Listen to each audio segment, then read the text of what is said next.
되신 하나님 아버지를 내가 믿사오며 그 외아들 우리 주 예수 그리스도를 믿사오니 이는 성령으로 잉태하사 동정녀 마리아에게 나시고 본디오 빌라도에게 고난을 받으사 십자가에 못 박혀 죽으시고 장사한 지 사흘 만에 죽은 자 가운데서 다시 살아나시며 하늘에 오르사 전능하신 하나님 우편에 앉아 계시다가 저리로서 산자와 죽은 자를 심판하러 오시리라.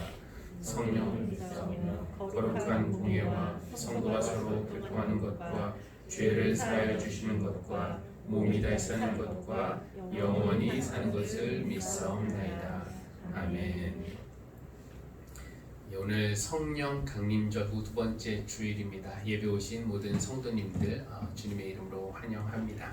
여러분을 예배로 초대하면서 어떤 말로 여러분을 초대할까 생각하다가 8세기 수피 성녀라고 알려진 라비아라는 분의 그 기도를 접하게 되었는데요. 화면에도 한번 보여주시면 좋겠는데 이렇게 기도합니다. 오 주님, 제가 주님을 예배하는 것이 지옥의 두려움 때문이라면 저를 지옥에서 불살라 주시고, 제가 주님을 예배하는 것이 낙원의 소망 때문이라면 저를 낙원에서 쫓아내소서. 그러나 그저 주님만을 위해서 예배하는 것이라면 주님의 영원한 아름다움을 제게서 거두지 마소서. 무언가 무서운 것을 피하기 위해서 아니면 뭔가 보상을 받으려고 우리 예배를 수단으로 생각하지 않게 해달라고 그렇게 기도하고 있습니다. 그저 주님이 좋아서 주님을 사랑하는 마음으로 순수한 그 사랑으로 예배하기를 바라는 그런 기도인데, 오늘 우리의 예배가 바로 그런 예배가 되기를 바랍니다. 우리 찬양 528장 우리를 부르시는 예수님의 소리를 들으면서 함께 찬양하겠습니다. 우리를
시편 100편입니다. 교독하겠습니다. 온 땅아 주님께 환호성을 올려라. 기쁨으로 주님을 섬기고 환호성을 올리면서 그 앞으로 나아가라. 너희는 주님이 하나님이심을 알아라. 그가 우리를 지으셨으니 우리는 그의 것이요 그의 백성이요 그가 기르시는 양이다. 감사의 노래를 드리며 그 성문으로 들어가거라. 찬양의 노래를 부르며 그 뜰 안으로 들어가라. 감사의 노래를 드리며 그 이름을 찬양하라. 주님은 선하시며 그의 인자하심 영원하다. 그의 성실하심 대대에 미친다. 아멘. 우리 공동의 기도 한 목소리로 드리겠습니다. 자비하신 하나님, 목자 없는 양과 같이 고생에 지치고 기운이 빠진 우리를 불쌍히 여기시어 직접 찾아오셔서 돌보시니 감사합니다. 내게 와서 쉼을 얻으라고 하신 주님의 초대에 응하여 이 시간 주님 앞에 나왔으니 여기에서 주님이 주시는 평안과 위로를 얻게 하여 주십시오. 뜨거운 태양 아래서 만나는 나무 그늘과 같이 또 쏟아지는 빛 속에서 만나는 처마와 같이 때를 따라 우리의 피난처가 되어주시니 감사합니다. 세상의 경쟁은 우리를 숨막히게 하지만 주님의 사랑은 우리를 숨쉬게 합니다. 우리도 이웃을 위해 마음속 한 자리를 비워두게 해주십시오. 예수님의 이름으로 기도합니다. 아멘. 이 시간에 하나님의 말씀을 듣는 시간인데요. 유순미 권사님과 김인권 집사님 나오셔서 각각 창세기와 마태복음의 말씀 봉독해 주시겠습니다.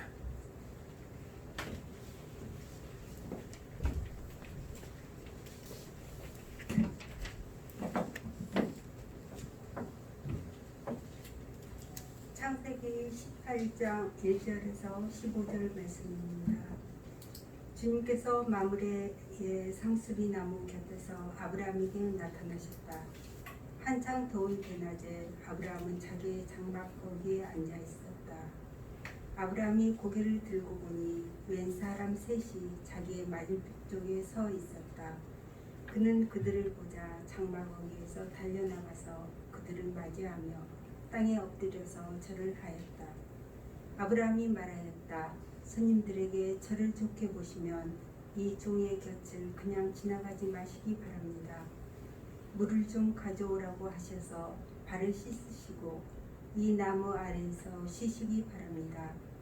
손님들께서 잡수실 것을 제가 조금 가져오겠습니다. 이렇게 이 종에게로 오셨으니 좀 잡수시고 기분이 상쾌해진 다음에 길을 떠나시기 바랍니다.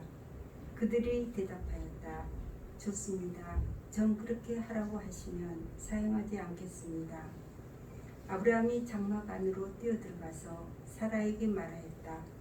빨리 고운 밀가루 3쌀을 가지고 와서 반죽을 하여 빵을 좀 구우시오.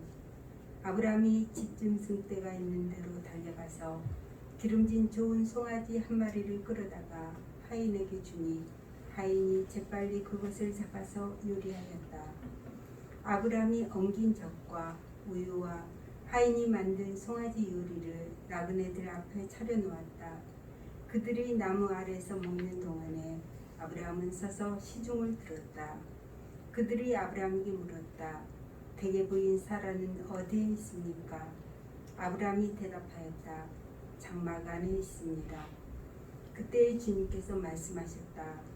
다음에 이맘때에 내가 반드시 너를 다시 찾아오겠다. 그때 너희 아내 사라에게 아들이 있을 것이다. 사라는 아브라함이 등기고 서 있는 장막 어귀에서 이 말을 들었다. 아브라함과 사라는 이미 나이가 많은 노인들이고 사라는 월경마저 그쳐서 아이를 낳을 나이가 지난 사람이다. 그러므로 사라는 나는 기력이 다 쇠진하였고 나의 남편도 늙었는데 어찌 나에게 그런 즐거운 일이 있으랴 하고 속으로 웃으면서 중얼거렸다. 그때 주님께서 아브라함에게 말씀하셨다. 어찌하여 사라가 웃으면서 이 늙은 나이에 내가 어찌 아들을 낳으랴 하느냐. 나 주가 할 수 없는 일이 있느냐. 다음에 이맘때에 내가 다시 너를 찾아오겠다. 그때에 사라에게 아들이 있을 것이다. 사라는 두려워서 거짓말을 하였다. 저는 웃지 않았습니다. 그러나 주님께서 말씀하셨다. 아니다, 너는 웃었다. 아멘.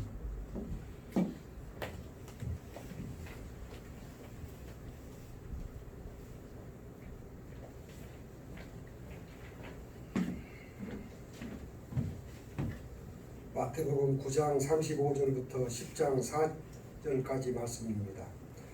예수께서는 모든 도시와 마을을 두루 다니시며 유대 사람들의 여러 회당에서 가르치며 하늘나라와 복음을 선포하며 온갖 질병과 온갖 아픔을 고쳐주셨다.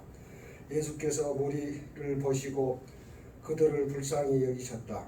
그들은 마치 목자 없는 양과 같이 고생에 지쳐서 기운이 빠져 있었기 때문이다. 그래서 제자들에게 말씀하셨다. 추수할 것은 많은데 일꾼이 적다. 그러므로 너희는 추수하는 주인에게 일꾼들을 그 추수밭으로 보내시라고 청하여라.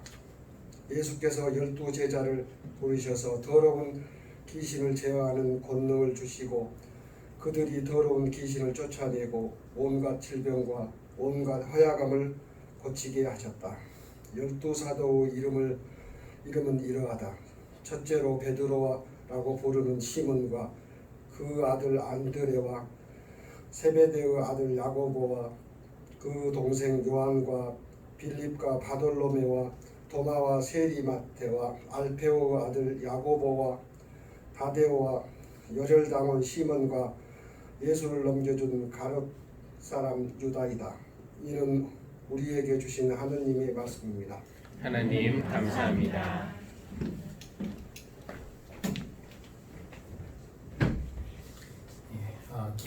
목회 기도 함께 하시겠습니다.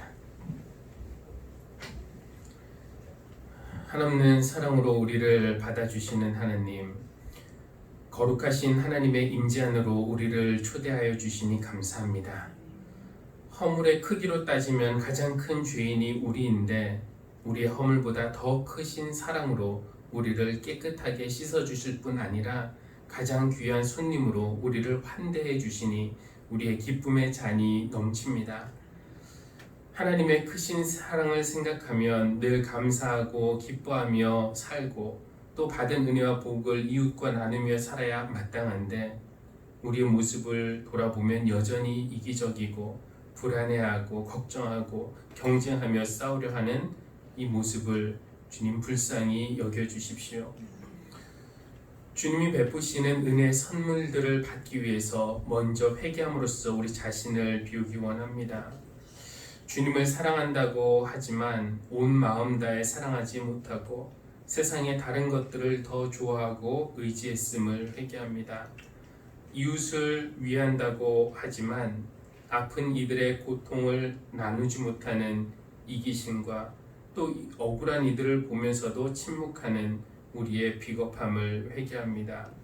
우리의 위선과 교만 또 고집과 탐욕이 어떤 것인지 성령의 빛으로 비추어서 우리가 보게 하시고 그것들을 주님 앞에 내려놓을 수 있도록 인도하여 주십시오. 이 시간 영과 진리로 예배하는 시간이 되기를 원합니다. 성령님의 인도하심으로 또 길이신 예수님을 통함으로써 하나님과 영적으로 연결될 때 우리가 숨막혔던 세상에서 느낄 수 없었던 참 평안과 안식과 기쁨을 누릴 수 있을 줄 믿습니다. 하나님, 함께 예배하는 사랑하는 교우들과 이웃들을 위해서 기도합니다. 먼저 육신과 마음이 연약하고 아픈 이들이 있습니다.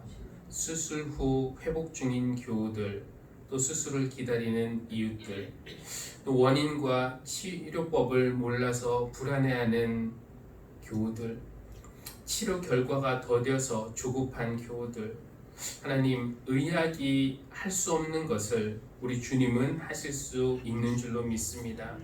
인간이 할 수 없는 것을 행하시는 하나님께서 참 회복과 치유를 허락해 주시기를 기도합니다. 하나님, 또 어긋난 관계 속에서 어쩔 줄 모르는 교우들도 있습니다. 직장에서 스트레스를 받고 있는 교우들, 혹은 직장을 찾고 있는 교우들, 지혜가 필요한 교우들, 그리고 흔들리지 않는 믿음을 구하는 교우들 있습니다. 하나님, 우리가 처한 상황은 다 다르지만 우리를 가장 잘 아시는 하나님께서 각 사람에게 필요한 것을 부족함 없이 공급해 주실 줄 믿습니다. 그래서 우리가 이 세상에서 예수 그리스도의 제자로 살아갈 때 우리에게 오는 모든 이들에게 나눠줄 수 있는 평안과 위로와 사랑이 우리 안에 있게 하여 주십시오.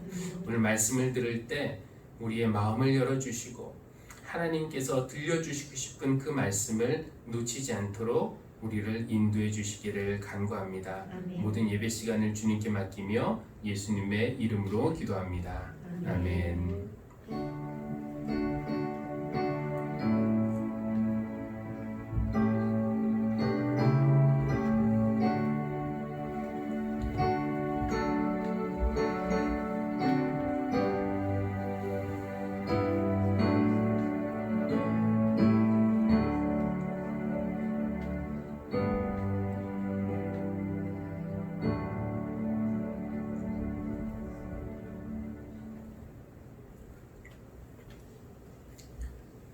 우리에게 있는 여러 가지 두려움 중에는 아무도 나를 찾지 않는 것, 그러니까 사람들에게 잊혀지는 것에 대한 두려움도 있습니다.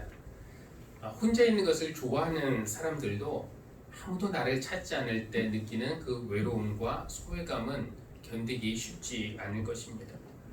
은퇴하면은 이 바쁜 도시를 떠나서 시골 한적한 곳에서 살고 싶다는 사람들도 있지만 이 자식들도 찾아오기 불편한 곳으로 이사가는 일이 과연 쉬울까요?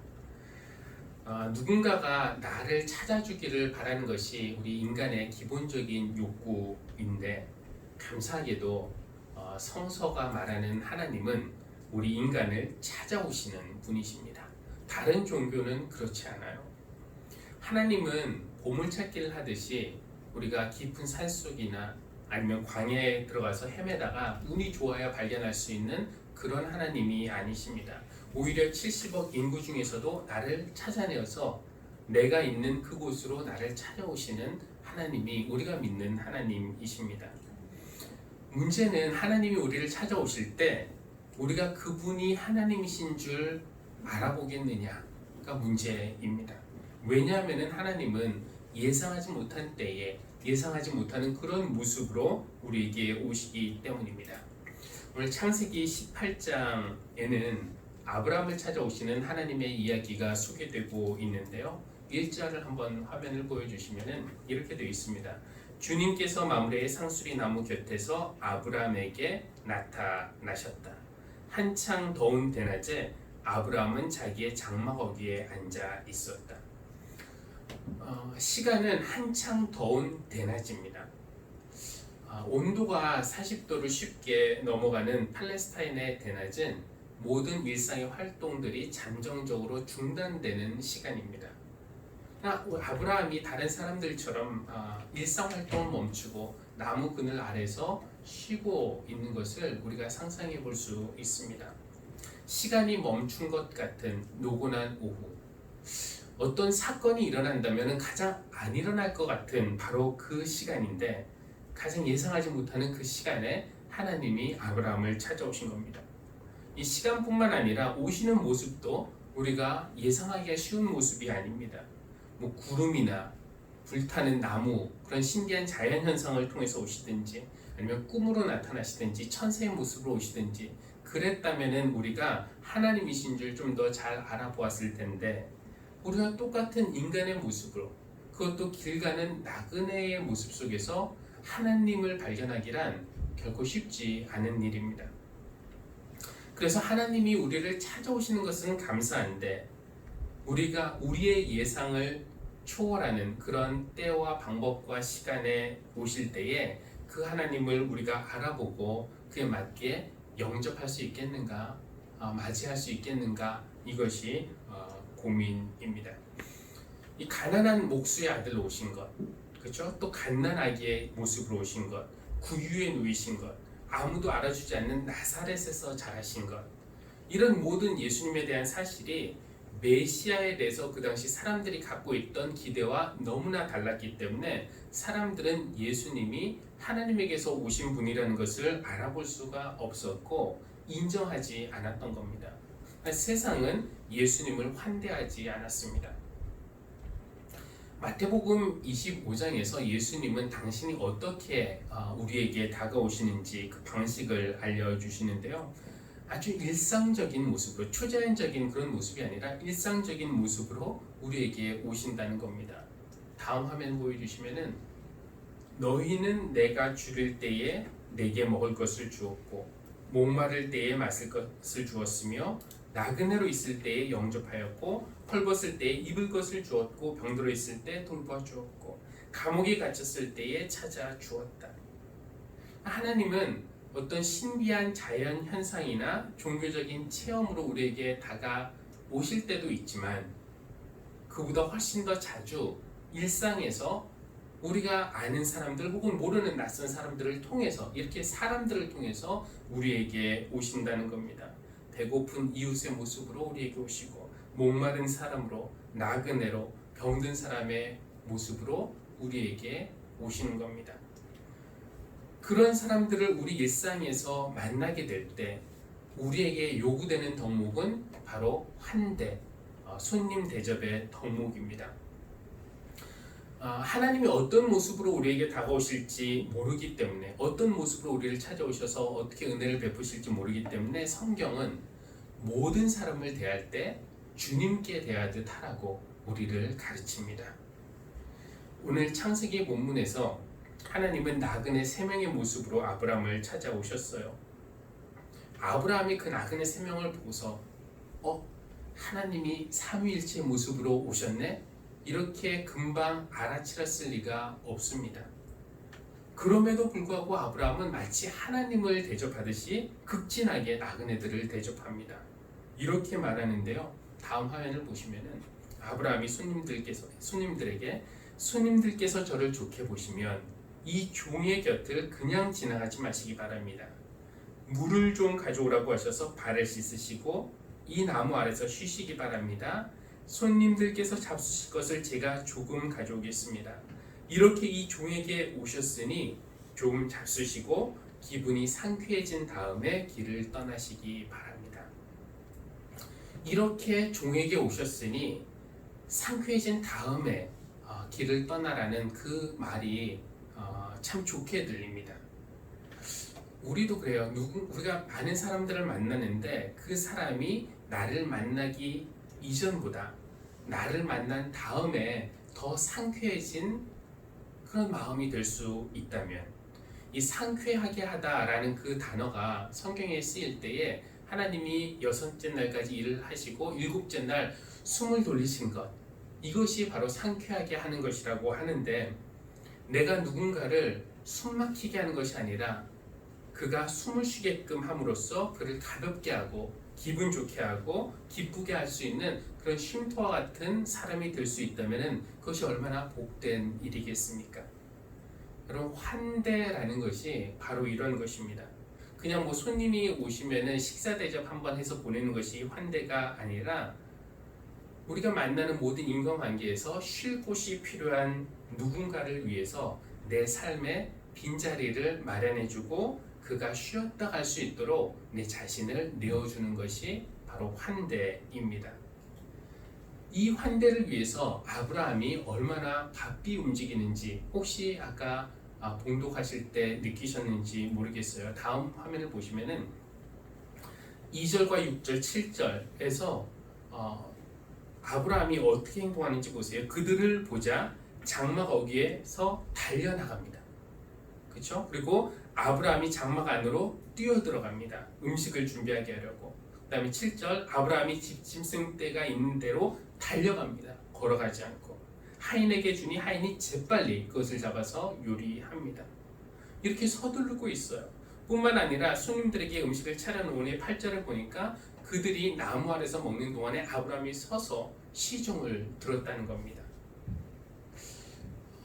낯선 사람들은 언제든지 위험할 수 있기 때문에 일단 우리는 의구심을 가지고 대하는 것에 익숙한 우리인데, 아브라함의 이런 모습이 참 낯설고 또 어떤 면에서는 의심스럽기도 합니다.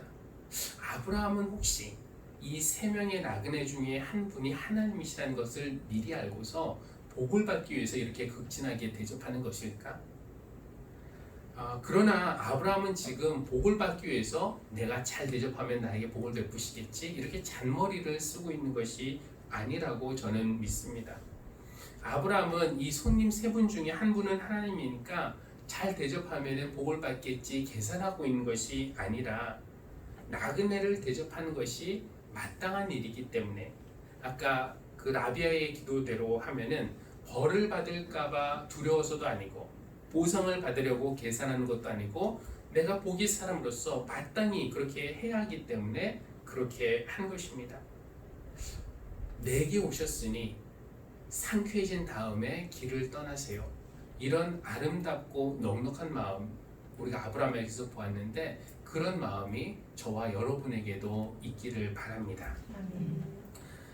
그렇게 대접을 받은 이 나그네들이 아브라함에게 묻습니다.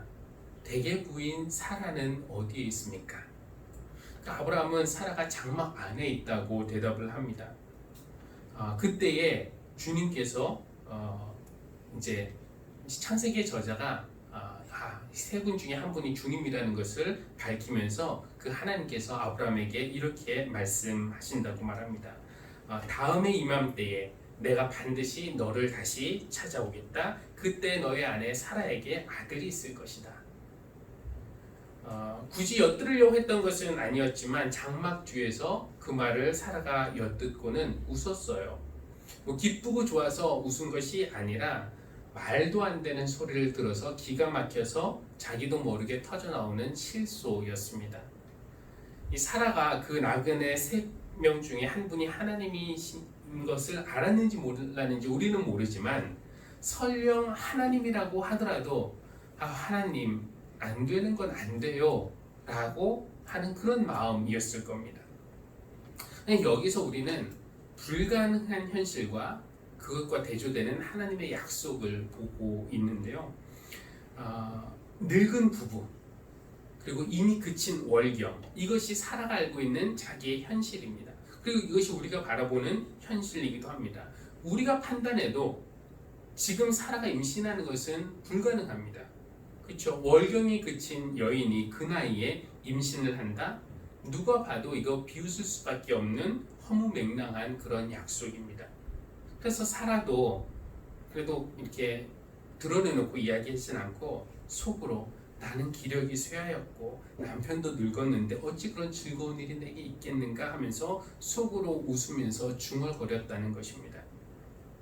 이것이 현실인데 거기에 대조되는 하나님의 약속은 무엇입니까? 다음 해 이맘때에 내가 다시 너를 찾아오겠다. 그때 사라가 아들을 안고 있을 것이다 라는 겁니다. 출산의 문이 닫힌 현실, 그리고 그 현실 위에 선포되는 하나님의 약속. 사람들은 비웃습니다. 근데 성경에 이런 장면들이 아주 많아요. 그렇죠? 죽은 나사로에게 나오라고 하는 예수님의 외침도 마찬가지입니다. 현실은 무엇이었냐면은 나사로가 죽은 지 나흘이나 되어서 무덤 안에서 썩고 있었습니다.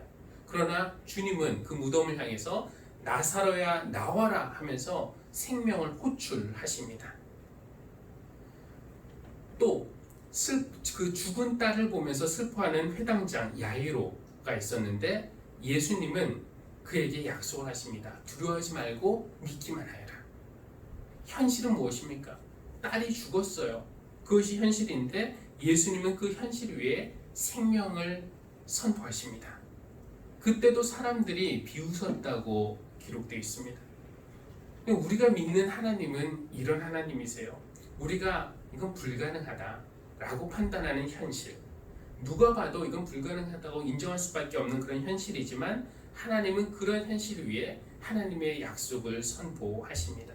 이것은 성경 이야기뿐만 아니라 오늘날 저와 여러분의 삶에서도 마찬가지입니다. 여러분 간절히 바라고 있지만 이거 객관적으로 볼 때나 현실적으로 따져볼 때 이거는 안 돼. 뭐 이게 되겠어? 라고 생각하는 그런 것들이 혹시 있습니까? 그것이 만약에 여러분의 욕심을 따라 갖게 되는 욕망이 아니라 하나님의 뜻에 부합한 소망이라면은, 하나님의 약속이 있는 그런 바람이라면은, 그것이 세상이 볼 때는 비웃음을 살 만한 그런 약속이라고 하더라도 우리는 이렇게 말씀하시는 하나님을 신뢰해야 합니다. 나 주가 할 수 없는 일이 있느냐? 그러면서 하나님이 이렇게 말씀하시면서 다시 한번 약속을 확인해 주시죠. 다음 해 이맘때에 내가 너를 다시 찾아오겠다. 그때 사라에게 아들이 있을 것이다. 감사한 것은 무엇인가? 성경에서 보듯이 역사는 우리가 판단하는 현실, 우리가 현실을 판단하는 대로 되지 않고 하나님이 선포하신 대로, 하나님이 약속하신 대로 되었다는 것입니다. 그냥 돌이켜보면은 아까 아브라함이 음식을 준비하게 했을 때 뭔가 심상치 않은 부분이 있기는 있었어요. 무엇이었냐면은 아브라함이 사라에게 음식을 준비하게 하면서 그 주문한 양이 고운 밀가루 3스아라고 했는데, 우리는 스아가 얼마인지 모르니까 이게 뭐 얼마인지 감이 오지 않지만 한 스아가 7리터가 넘는다고 해요. 그러니까 20리터가 넘는 그 분량입니다. 밀가루 20kg짜리 이것으로 빵을 만든다 그러면은 그것을 3명의 손님이 무슨 수로 다 먹을 수 있겠습니까? 게다가 아브라함이 잡은 것은 새끼 염소나 양이 아니라 송아지, 살찐 송아지였습니다. 3명의 나그네가 배가 아무리 고파도 그렇지 송아리 한 마리를 다 먹겠습니까? 그냥 생각해 보니까 이것은 동네 잔치 수준의 식사였습니다. 손님들 3분 드시라고 준비한 식사이기는 했지만 하나님은 그 식사를 곧 임신하게 될 사라와 아브라함 그리고 함께 기뻐할 동네 사람들을 위한 어떤 면에서는 임신 축하 잔치로 바꿔버리신 것이라고 할 수가 있겠습니다. 1년 후에 아기를 안고 있을 것이라고 했으니까 이제 곧 임신을 하겠지요. 불가능해 보였던 아브라함과 사라 부부에게 생명을 잉태하게 해주셨으니까 이 잔치는 곧 아브라함과 사라를 위한 그런 잔치였다는 것입니다. 낯선 나그네들에게 복을 베풀었더니 하나님은 그 복을 고스란히, 아니 훨씬 더 큰 복으로 아브라함에게 돌려주신 것입니다. 아브라함은 나그네에게 이렇게 말했잖아요. 종에게 오셨으니 상쾌해진 다음에 길을 떠나세요. 그러면서 환대를 베풀었지만 사실 진실로 아브라함을 받아주시고 환대해 주시고 그의 기분을 상쾌하게 해주신 분은 다름 아닌 하나님이셨습니다. 오늘 마태복음 본문에는 예수님이 12제자를 부르신 이야기가 소개되어 있습니다. 환대라는 것이, 손님 대접이 덕목이라는 것이 내 안에 어떤 여유 공간, 빈자리를 만들어서 지치고 무거운 짐진 누군가를 받아들이고 그가 여기서 쉬었다 갈 수 있게끔 하는 것이라면은 예수님은 환대의 전문가이십니다. 수고하고 무거운 짐진 사람은 다 내게로 오너라, 내가 너희를 쉬게 하겠다. 근데 예수님은 말만 그렇게 하신 것이 아닙니다. 실제로 사회에서 쉴 곳 없던 사람들, 나병 환자들, 세리들, 창녀들, 귀신 들린 자들, 이런 사람들을 받아주셨고, 또 예수님을 제대로 만난 사람들은 예외 없이 새로운 생명을 부여받아서 가벼워진 마음으로 길을 떠났습니다. 예수님이 지금 이 제자들을 부르신 이유는 제자들을 먼저 받아주시고 그들을 상쾌하게 해주신 다음에 세상으로 보내시기 위함이었어요. 왜 세상으로 보내시는가? 세상에는 환대가 필요한 사람들이 많았기 때문입니다. 예수님이 돌아다니시면서 보니까 온갖 질병과 아픔을 겪고 있는 사람들이 너무 많았던 겁니다. 그들은 마치 목자 없는 양과 같이 고생에 지쳐서 기운이 빠져 있었기 때문에 예수님은 그들을 불쌍히 보셨습니다. 예수님은 만나는 모든 사람들에게 내게 왔으니 여기서 쉬었다가 길을 떠나시오 라는 그런 마음으로 사람들을 만나주시고 받아주셨음이 분명합니다. 그 환대의 주님이 우리를 찾아오셔서 우리와 그 일을 함께 하자고 우리를 부르시는 것입니다. 12명을 부르신 것처럼 주님은 오늘 여러분에게 찾아가셔서 그 일을 함께 하자고 여러분도 부르십니다. 우리를 먼저 있는 모습 그대로 받아주시고 우리를 숨쉬게 하시고 우리를 상쾌하게 하십니다. 그리고 우리를 세상에 보내십니다. 누구에게로? 목자 없는 길 잃은 양들에게로, 고생에 지쳐서 기운이 빠진 사람들에게로 우리를 보내십니다. 그들은 다 환대가 필요한 사람들입니다. 그리고 우리에게 세상에 나가서 그런 사람들을 만나거든 그것이 곧 당신을 만난 것임을 알라고 가르쳐 주시는 것이죠. 교회 여러분, 어쩌면 우리가 일상에서 만나는 모든 이들이 나그네의 모습으로 우리에게 오시는 하나님이실 수 있습니다. 우리가 만나는 낯선 이들이 환대가 필요한 사람으로 우리에게 오시는 예수님이실 수 있습니다. 그들이 여러분을 만나기 전보다 여러분을 만난 다음에 더 상쾌해진 기분으로 길을 떠날 수 있도록 해주십시오. 그렇게 하기 위해서 여러분 안에 이웃을 위한 빈 공간을 마련하시고 여러분 안에서 쉴 수 있게 하시고 또 주님을 대하듯이 그들을 대해 주십시오. 혹시 알겠습니까? 우리가 이웃에게 그렇게 복을 베풀면 하나님은 그것을 당신에게 한 것으로 받아들이시고 훨씬 더 큰 은혜를 우리에게 베풀어 주실지 누가 알겠습니까? 성경은 이렇게 말하죠. 나그네를 대접하기를 소홀히 여기지 마십시오. 어떤 이들은 나그네를 대접했다가 자기들도 모르는 사이에 천사들을 대접하였습니다. 그 어떤 이들이 바로 저와 여러분 그리고 우리 교회가 되기를 바랍니다.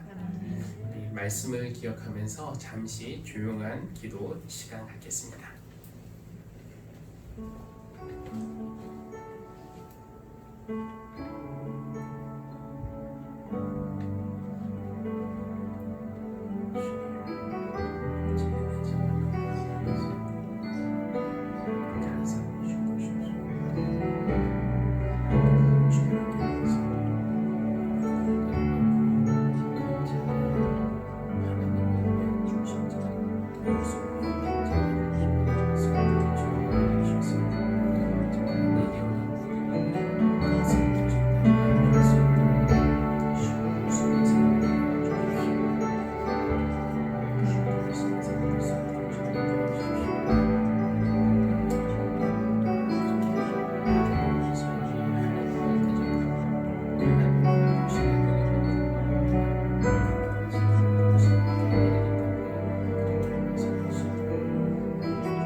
우리를 환대하시는 하나님, 주님께 왔으니 우리의 기분이 상쾌해진 다음에 길을 떠나게 하여 주십시오. 우리도 세상에 나가서 만나는 모든 사람들을 내게 오셨으니 기분이 상쾌해진 다음에 떠나세요 라는 마음으로 대하게 하여 주십시오. 그렇게 하기 위해서 우리가 바삐 해야 할 일들이 무엇인지 생각해 봅니다. 우리 마음에 이웃을 위한 빈자리 하나 마련하기 위해서 서둘러 우리의 탐욕을 버리게 하시고 우리의 초조하고 불안한 마음도 내려놓게 하시고 우리의 교만과 위선도 버리게 하여 주십시오. 늘 주님께 나아가 주님 앞에서 우리의 짐을 내려놓고 마음을 비울 때 세상에 나가서 이웃을 위한 빈자리를 마련하고 또 그들에게 쉼을 줄 수 있는 환대의 사람이 될 줄로 믿습니다. 또 우리가 만나는 모든 이들 안에서 주님을 발견하게 하시고 또 그들을 대할 때 주님께 대하듯이 대할 수 있도록 하여 주십시오. 그래서 하나님이 오히려 우리에게 베푸시는 큰 복을 받게 되기를 원합니다. 그렇게 아니하실지라도 하나님께서 기뻐하시는 모습으로 살아가는 자녀가 되기를 원합니다. 예수님의 이름으로 기도합니다. 아멘. 우리 찬송가 534장 주님 찾아오셨네. 아까 예배 시작할 때는 우리를 부르시는 주님께 우리가 가는 거였지만 이제 우리를 찾아오시는 예수님을 환영하는 그런 가사의 찬양 함께 부르겠습니다.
하나님, 오늘 우리가 이렇게 함께 모여 예배하며 하나님이 주신 은혜를 누리고 또 우리의 정성과 사랑을 하나님께 올려드릴 수 있도록 인도하심을 감사합니다. 하나님, 이 예물을 주님께서 기뻐 받아주시고 하나님의 나라의 확장을 위해서 또 예수 그리스도의 복음의 선포를 위해서 사용될 수 있도록 인도하여 주시고 들이 이 일에 기꺼이 동참하고자 자신을 드린 모든 성도님들에게 하나님께서 더 큰 은혜로 베풀어 주시기를 원합니다. 하나님, 함께 예배하지 못한 성도님들 있습니다. 그들이 지금 어느 곳에 있든지 지켜주시고 그들에게도 주님 찾아가 주셔서 하나님의 귀한 은혜를 베풀어 주시고 주님께로 이끌어 주시기를 간구합니다. 감사드리며 예수님의 이름으로 기도합니다. 아멘.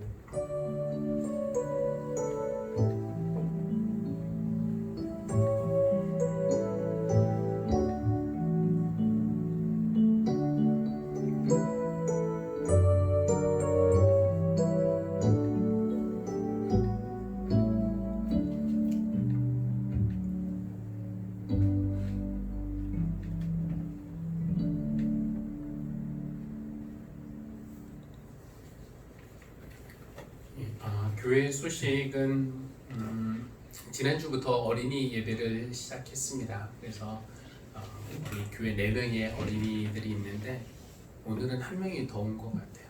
벌써 부흥이 시작되고 있는데 어린이 예배가 잘 드려질 수 있도록 계속 기도해 주시기를 바라고, 참고로 이제 선생님들, 청년 선생님들 중에서 또 2명이 아파서 못 왔는데 건강할 수 있도록 임가훈 선생님 그리고 이선주, 특별히 아픈 건 아니죠. 네.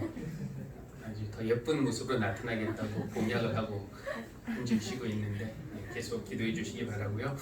주중에 새벽 기도와 수요 저녁 예배도 열심히 참여해 주시기 바라고, 또 주일 예배 전 여러분 잘 지켜주시고 있는데 예배 분위기를 우리가 잡을 수 있도록 저 로비 공간을 이제 기도 공간으로 사용하시고, 친교 이런 것은 다목적실을 이용해 주시기를 바라겠습니다. 그리고 코로나19 또 재확산이 우려가 되고 있는 그런 상황이니까 교회 내에서도 방역 수칙을 잘 지켜주시기를 바라겠습니다. 우리 자리에서 일어나서 본인의 말씀과 파송 찬송하겠습니다.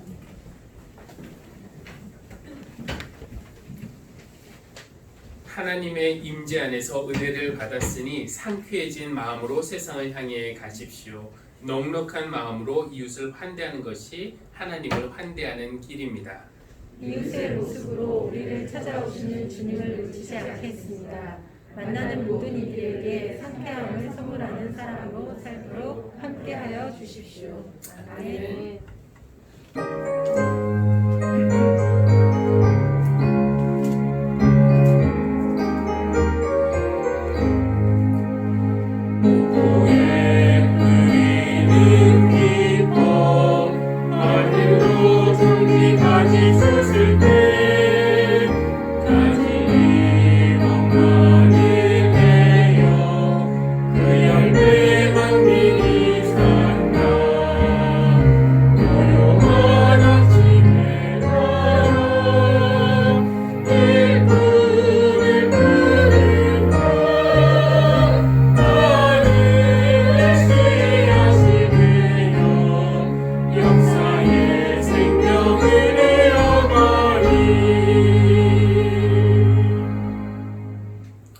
이제는 우리 주 예수 그리스도의 은혜와 우리의 창조주 하나님의 사랑과 우리를 인도하시는 성령님의 사귐이 하나님의 임재 안에서 환대를 받고 상쾌해진 기분으로 세상에 나아가는 성도들, 목자 잃은 양과 같은 이들에게 환대의 사람이 되어주라는 사명을 받고 세상에 나아가는 모든 사랑하는 성도님들 위해 지금부터 영원까지 늘 함께 하시기를 간절히 축원합니다. 아멘.